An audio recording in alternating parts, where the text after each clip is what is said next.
Well, good afternoon, brothers and sisters. I want to welcome you to Readings with Regina. And as most of you know, I am Regina Jennings. Now, today I'm going to do things a little bit differently. But before I get into the actual program, I want to thank all of my beloved subscribers. Thank you so much for tuning in to Readings with Regina. And I also want to welcome my new subscribers. One I actually know, good dynamic brother, young brother named Chris Rogers. And he just puts on all of these wonderful benefits and shows. He's just a good brother. So I'm very happy to welcome him as a new subscriber. And another new subscriber, now I don't really know this sister, but her name is Catherine. And she has put in some comments that have just had me laughing. Okay, she saw some of my old episodes and she put in the comments, I didn't know Pocahontas's name was changed. Yeah, Pocahontas's name was changed from Pocahontas to Rebecca.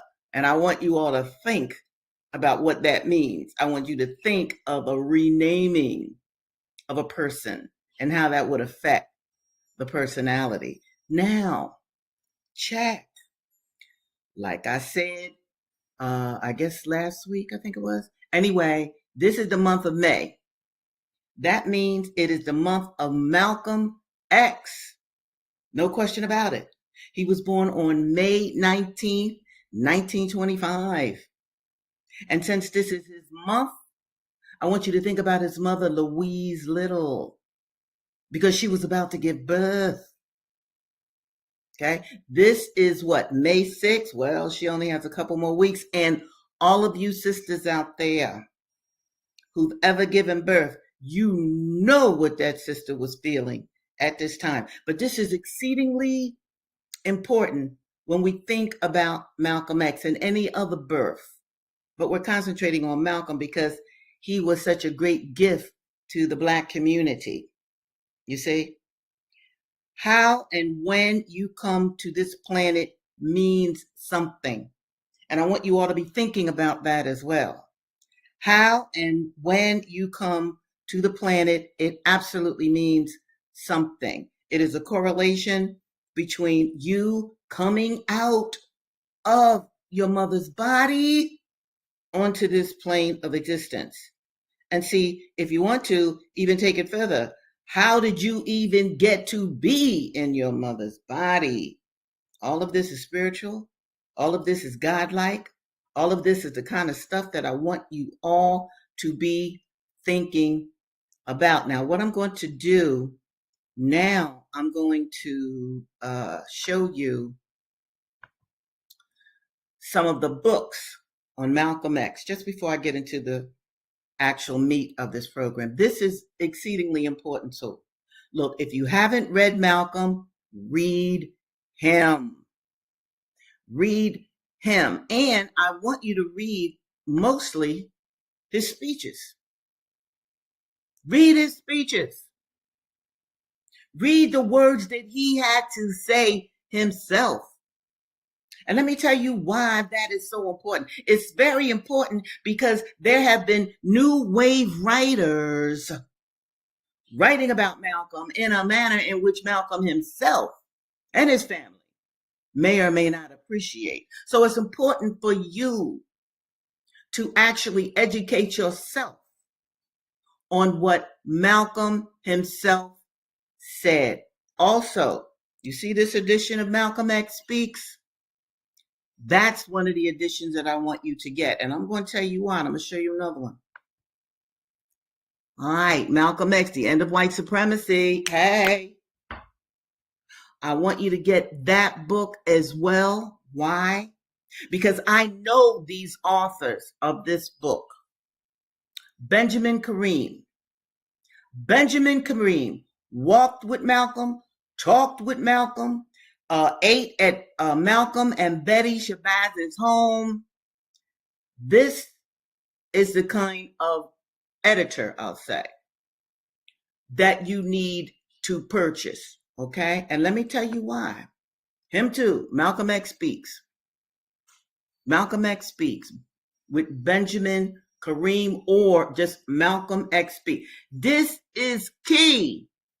Why am I saying this? Because if you get other versions of Malcolm X speaks, the money may not go to a black family. Now, I don't have any kind of an issue with the white writers who have written on Malcolm, like Peter Goldman. He was cool. Malcolm liked him. He was a journalist. Okay? So it's not about race baiting here, but it is about, I'm a nationalist. I want whatever money that can be made from Malcolm X Speaks to go to a black family. All right. Now, once you bought all of the books that have an editor who is black, then, read the other people. But race first, like Malcolm X said. And let me just, Garvey had said it. And where do you think Louise Little, that's Malcolm's mom, met Earl? They met at a Garvey meeting or convention in Canada. Can you imagine that? That was a match made in the universe. All right. Now I want you to think about that. This is where they met. And Louise Little was a Garveyite, right? And Earl Little, if you didn't, Malcolm's father, he was a stomped down Garveyite and a minister. And so he would go to various churches preaching the doctrine of Marcus Garvey. So I want you to know that history because it is very important. And once you really know that history, what do you think I want you to do? I want you to go out and spread it to other people. I want you to spread it to your children. Okay. And I always urge you to, in fact, share my videos with your children. That is key. And be sitting there with them, okay, as they watch it, and even quiz them on some of the things that I have said here. Now, let me show you another book. I'm very proud of this book. It's mine. I wrote a book on Malcolm X and the Poetics of Haki Madhubuti. It's on my website. Okay, I'll put my website up there in a few. Many of you already know it. Now, let me tell you the significance of this book. Malcolm X was the muse for the 1960s poets. If you talk to any 1960s, 70s poet, they're going to tell you how Malcolm X affected their writing. So what I did in this book was to not only look at the 1960s poets and the Malcolm X, or I call it the Malcolmian effect on them, but I also take it back to some of the first poets to write poetry in the Americas, and that was Phyllis Wheatley. Of course, she was enslaved, and we're dealing with slavery right now in this course. But I go all the way back, and then I come forward. In fact, I even go back to Kemet, to Africa, our ancient classical civilization, and how they looked at writing. Okay, this is very important because I want to put together a foundation for you and our people so that we can coalesce with our history, because very often, as many of you who have been following me know, much of our history and important facts about our history are left out of the historical mainstream way of discussing Black history. Okay? So nobody is going to do that for us. We have to educate ourselves. Now, before I begin, I want to remind people, especially my new subscribers, why I will always talk about the importance of reading. Because, first of all, it was illegal for our ancestors to learn how to read. White people that taught black people how to read, hey, they were mobbed. I'll name the names at another time. They were mobbed, their houses were burnt down, they were beat up. Oh my Lord, have mercy. Some of them were shot. I'm talking about white people now, who even tried to teach black children to read or black people to read because it was against the law. So since it was against the law, you know we have to read. Plus, on a scientific foundation, it has been discovered that when a person reads or is read to, synapses within the brain connect. And if you have more neural connections within the brain, the healthier you are physically and the healthier you are mentally. Reading is good for you. Sitting back watching TV is a passive act, very passive. You are taking in images that somebody else created for you, and whoever that somebody else is may not have your best interests at heart. Movies, the same John, the same thing. You are sitting there passively taking in information. Now, I'm not saying you shouldn't watch TV, or I'm not saying you shouldn't go to the movie, but when you do watch film, understand what you're watching. Understand that this is a script. Understand that this isn't necessarily based on any kind of truth. And it certainly, for the most part, is not going to tell you how to live in the world. So you're taking in other people's renditions of how life should be. There will always be a conflict. In every movie or every TV show, you are going to see a conflict.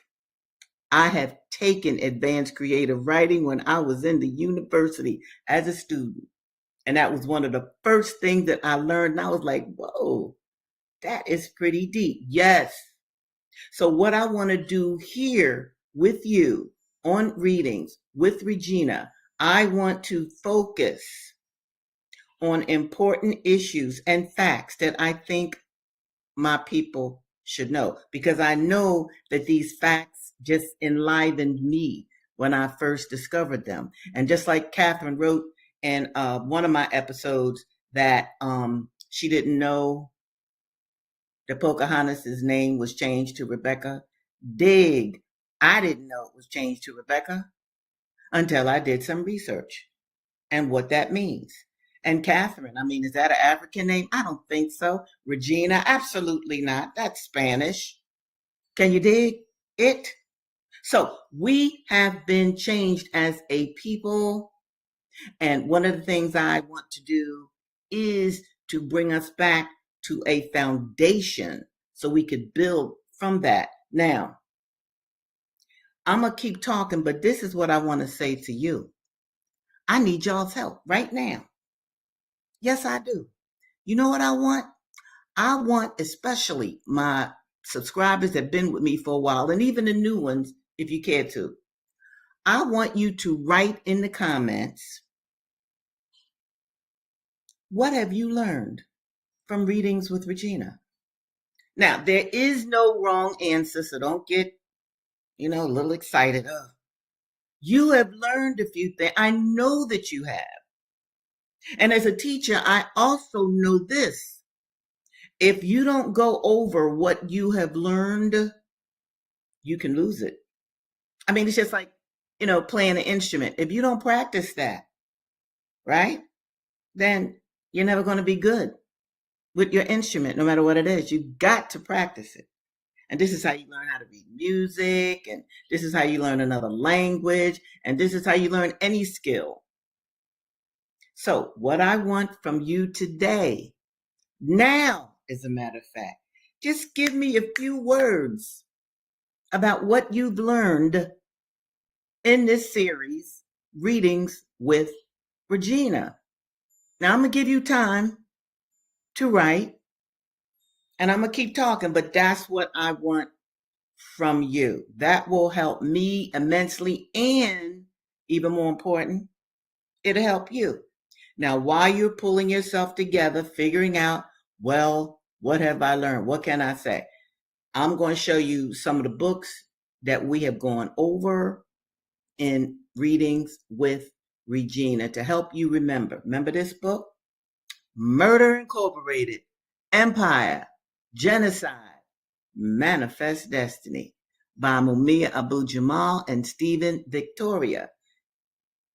I know you remember some things from that book. How about this book? The Half Has Never Been Told, Slavery and the Making of American Capitalism. I know that you have learned some things from that book because I've been reading that rather regularly. Let me go to another book. Let's see. Fred Douglass. Fred Douglass.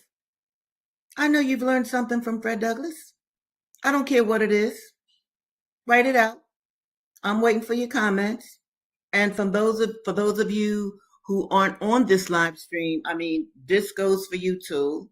Write in the comments what it is that you have learned from readings with Regina. There's Brother Fred. And let's see what else. Blake, or The Huts of America by Martin R. Delaney. You have learned some things from that book. What might they be? What can you share with us? Blake is a very important book. In fact, in a previous episode, I showed you how they're even trying to, and these are the publishers. They have written off the book cover of Blake because they don't want you to buy it. They don't want you to know about this wonderful novel written by Martin Delaney and around, well, it was published around 1860, so he wrote it probably in the late 1850s. What did you learn from there? Okay. And how about this book? The Narrative of William Wells Brown. Like Fred Douglass's book, right? He was an enslaved child. Fred Douglass was an enslaved child. So from these two narratives, now this one is written in 1853. These two narratives, we learn about what it was like to be an enslaved child, and with William Wells Brown, and especially with Frederick Douglass, because we're close to being finished with Frederick Douglass, we're going to see what it was like to be enslaved from childhood right up into adulthood, or at least the late teens. Okay? So, talk to me. I'm waiting. I'm sitting here, I'm waiting. I'm gonna keep talking, but I want a comment from you all about what you've learned. I know good and well that you have learned something, okay? And what you have learned, and this is very important, do not keep it to yourself. Tell other people. You certainly can share these videos. You certainly can influence other people to subscribe. That would just make me so happy.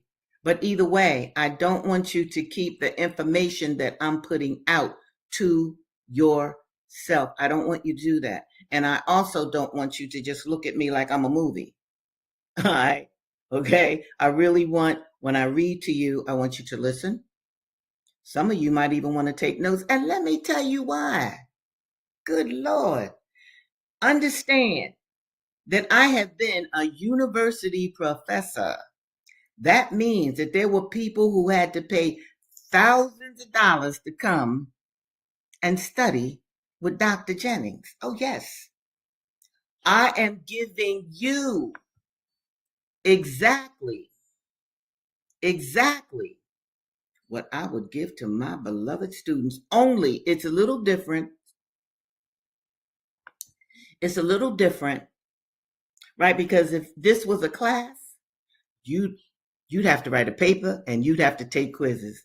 Ani Ankh, books to order for required reading. Yes. Now, Ani Ankh, I want you to tell me something specifically that you've learned. But I like that you said that. You see one of my bookshelves behind me. I'm not playing. And see, you've got to have a bookshelf in your house so that your children or your cousins or any youngster and even any oldster or elder who comes to your house can see, oh wow, books are there. They can remember that books are important. Because see, right now, in this technological age, books are not that important to people. The iPhone is more important. That's not good for the mind, people. Trust me on that. And and the controllers of this country they are the descendants of those who enslaved our ancestors. They want a stupid population. I shouldn't put it like that. I should have been a little bit more cautious with my language. I don't want to say stupid. They want an uninformed population. And now I'm not even just talking about black people. I'm talking about American people in general. And let me give you what y'all call the receipts. I know I've been teaching over 30 years. I have seen the decline in mental usage of all of my students. Okay? Maybe not all, but a very high percentage. And I'll tell you this. I'll tell you this before I go into another area. I was around when Black Studies was being formed. Okay? There was no Black Studies. There were no Black courses on university campuses and college campuses until the 60s and 70s when we demanded it. It wasn't a gift, it was a demand. And guess what organization was prominent in that demand? I think you can guess. My beloved organization. Huey P. Newton and Bobby G. Seale on Merritt College in East Oakland demanded in 1964 that their college not only hire Black faculty, but to have a Black studies program. Yes, yes, those two visionaries, those two visionary activists, they brought Black studies into a college university setting. You understand? So it is absolutely critical that Black people read Black books and Black people read and share what they've learned. That is critical. And another thing before I'm going to actually go to Frederick Douglass and read some of him before I sign off today. People, don't just think about your life right now. Like I'm living my life. Those of you who are watching me, you're living your life. Plan for your future. Plan for your children's future. The controllers of America, this is going to sound crazy, but it is true. The real controllers of America, they plan 50 to 100 years in advance. Oh, yes, they do. Now, I don't want you to be like them because the controllers of America love war. They love blood. They're vampiric. All you have to do is really look at your news or look at actually alternative news and you'll see what I mean. All right, there's a historical connection to the bloodletting of the controllers of the Western world. Okay? So, what you want to do is not just live in this particular society that was not put together for your best interest. It wasn't.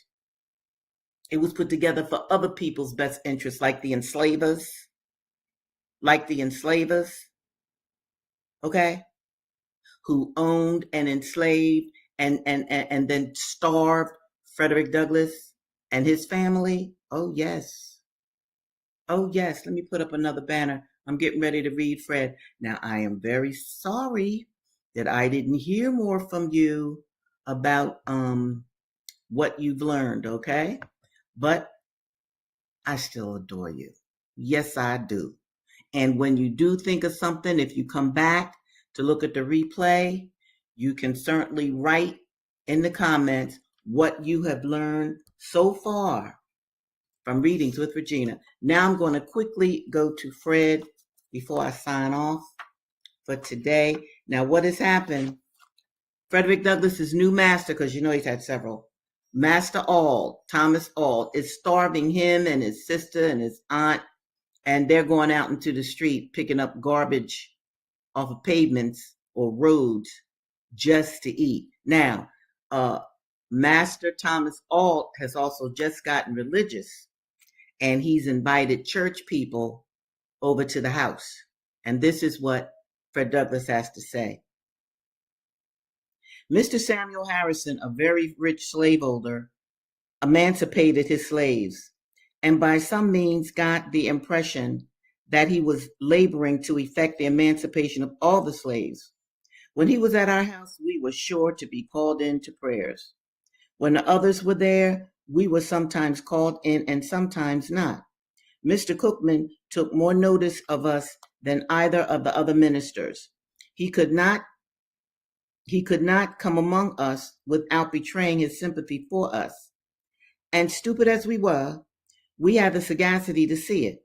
While I lived with my master in St. Michael's, there was a young white man, a Mr. Wilson, who proposed to keep a Sabbath school for the instruction of such slaves as might be disposed to learn to read the New Testament. We met but 3 times, when Mr. West and Mr. Fairbanks, both class leaders, with many others, came upon us with sticks and other missiles, drove us off, and forbade us to meet again. Thus ended our little Sabbath school in the pious town of St. Michael's. I have said my master found religious sanction for his cruelty. As an example, I will state one of many facts going to prove this charge. I have seen him tie up a lame young woman and whip her with a heavy cowskin upon her naked shoulders, causing the warm red blood to drip. And in justification of the bloody deed, he would quote this passage of Scripture.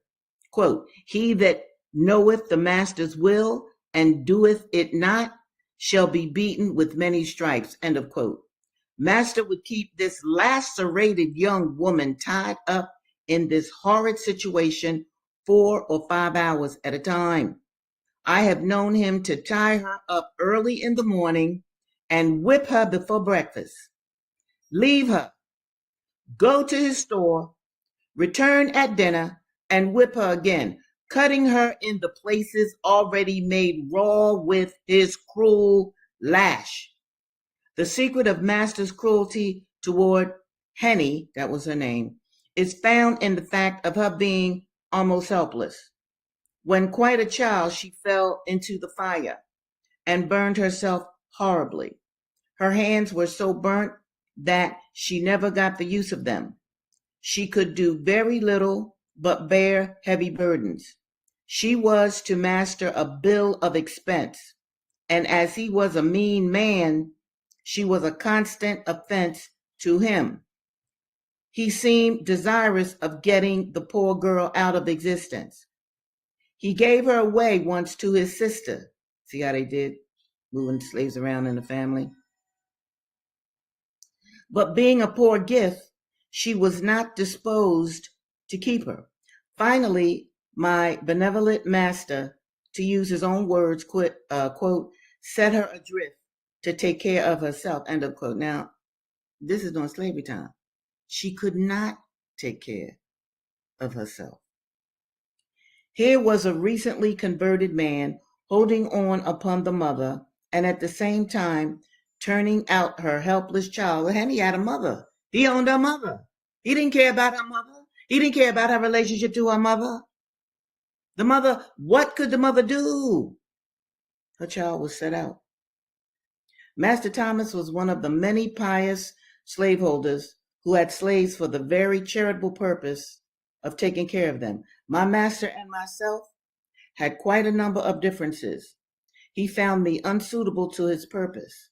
My city life, he said, had had a very pernicious effect upon me. It had almost ruined me for every good purpose and fitted me for everything which was bad. One of my greatest faults was that of letting his horse run away and go down to his father-in-law's farm, which was 5 miles from St. Michael's. I would then have to go after his horse. My reason for this kind of carelessness or carefulness was that I could get something to eat when I went there. Master William Hamilton, my master's father-in-law, always gave his slaves enough to eat. I never left there hungry, no matter how great the need of my speedy return.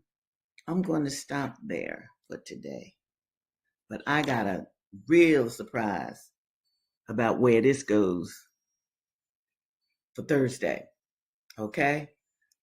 So, all right, I like to keep my episodes between 30 and 35 minutes. So I'm going to stop right here. Now, people, once again, I want you all to think and to share about what it is that you learned from Readings with Regina. We have covered, and I want you to think about this too. We've covered about 5 books since January. See? So actually reading, it doesn't take that long.